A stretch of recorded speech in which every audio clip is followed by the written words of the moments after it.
Hello नमस्कार दोस्तों, स्वागत है आपका हमारे चैनल दी बिज़नेस स्टोरी में। दोस्तों, इस वीडियो में हम बात करेंगे कि आप पशुपालन कैसे शुरू कर सकते हैं, पशुपालन का व्यवसाय शुरू कैसे कर सकते हैं और कैसे कैसे पशुपालन आप मतलब अपने पास रख के क्या क्या प्रोडक्ट बना सकते हैं। दूध सेल कर सकते हैं, पशुपालन सेल परचेज का काम कर सकते हैं, पशु सेल परचेज का, और क्या क्या सुविधा आपके पास होनी चाहिए, किन किन बातों का आपको ध्यान रखना है। पशुपालन को एक सफल व्यवसाय बनाने के लिए आप बड़े स्तर पे भी डेयरी फार्म का कार्य शुरू कर सकते हैं और छोटे स्तर पे भी आप पशुपालन का कार्य शुरू कर सकते हैं। तो इस वीडियो में पूरी जानकारी आपको देंगे। चैनल पर नए हैं तो चैनल को सब्सक्राइब करें।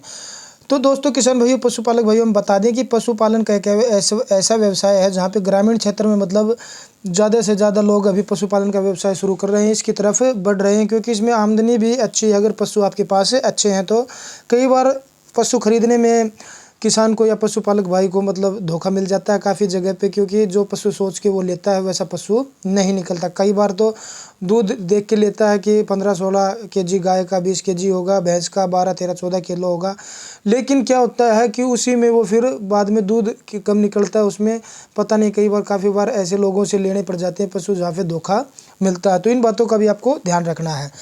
तो सबसे पहले बात करें कि पशुपालन का व्यवसाय करने के लिए आपको सबसे पहले आपके पास ज़मीन होनी चाहिए, जगह होनी चाहिए शेड डालने के लिए, और पशुओं के लिए कम से कम 400 गज का प्लाट आपके पास होना चाहिए। या आपके पास खेत है तो आप खेत में भी बना सकते हैं। ये जगह पौने 400 गज या 400 गज के आसपास है।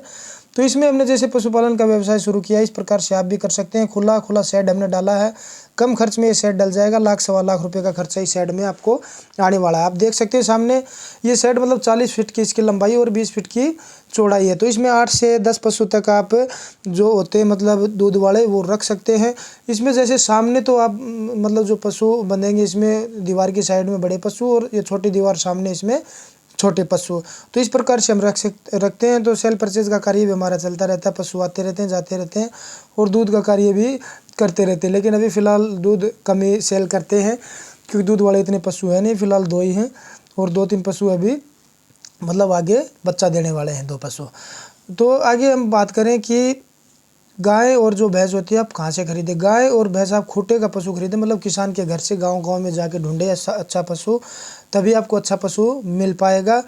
ठीक है। व्यापारी से अगर आप सीधा लेते हैं तो काफ़ी जगह, देखो सब तो नहीं होते ऐसे, लेकिन काफ़ी जगह 10 से 15 हज़ार का मार्जिन लेते हैं, लेकिन काफ़ी जगह अच्छे पशु मिल जाते हैं ठीक रेट में भी। लेकिन अगर आप खूंटे से किसान के घर से पशु लेते हैं तो आपको उससे बेटर पशु नहीं मिलेगा, अच्छा पशु रहता है वो।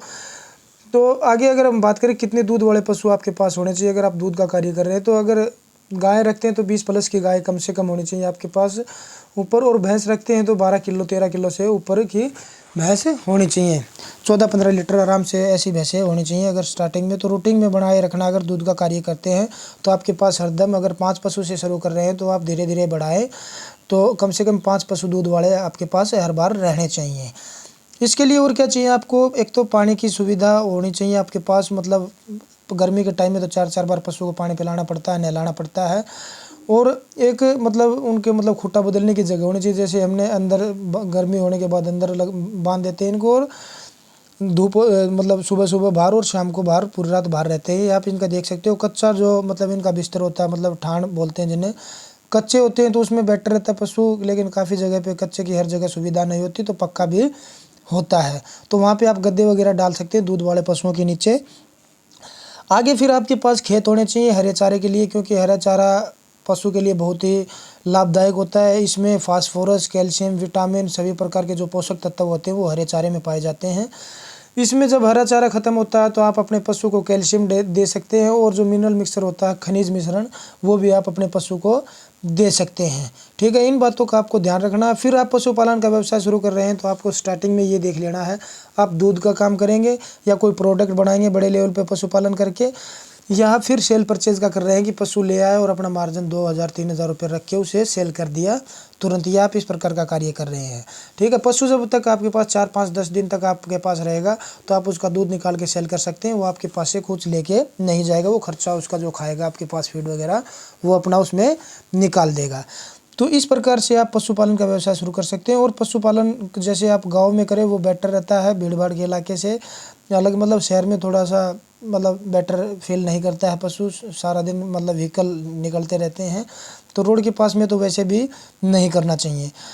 तो इस प्रकार से ये पशुपालन का व्यवसाय आप शुरू कर सकते हैं, शेड डाल सकते हैं। इस तरह से छोटे लेवल से शुरू करना चाहते हैं, अगर आपका बजट कम है तो कम लेवल पे आप कर सकते हैं। और आप दूध का कार्य करना चाहते हैं तो गवर्नमेंट ने भी काफ़ी लोन की सुविधाएं दे रखी हैं, आप लोन भी उठा सकते हैं।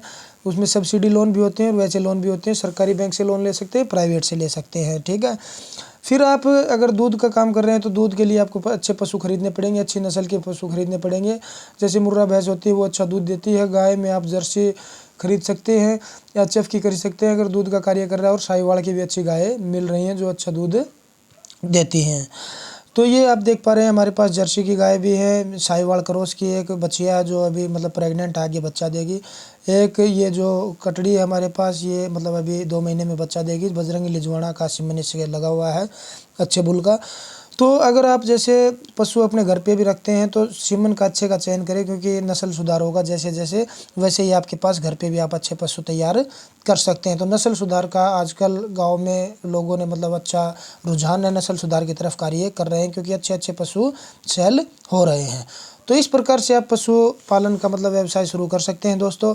अगर आपको कुछ समझ में नहीं आया हो तो आप कमेंट बॉक्स में कमेंट कर सकते हैं, आपको जानकारी दी जाएगी, आपकी हेल्प की जाएगी दोस्तों।